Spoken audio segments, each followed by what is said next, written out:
Me gustaría preguntarle qué grado de coordinación está usted manteniendo con los sindicatos para la defensa, bueno, pues de una empresa que es fundamental para tanto por su trayectoria, por su número de empleos directos, indirectos y por su vinculación con Asturias, ¿no? Y su trayectoria.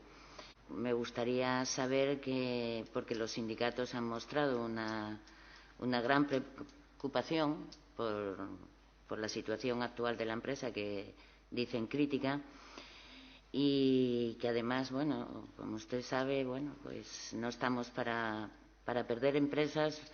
Misiones y UGT piden una solución urgente y coordinada, y que se coordine el gobierno autonómico y el gobierno central de una vez.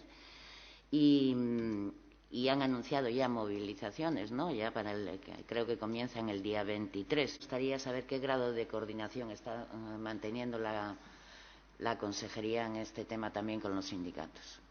El Gobierno de Asturias tiene un reto muy importante por delante, que es salvar una de las empresas de referencia de esta tierra.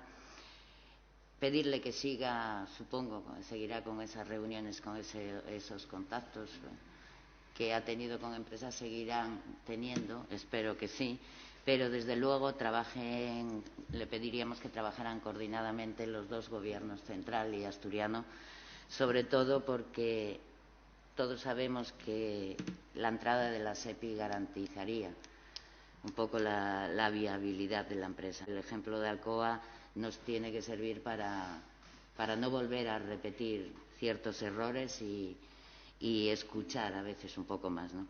Es una experiencia que debemos de aprovechar en positivo, ya que salió como salió.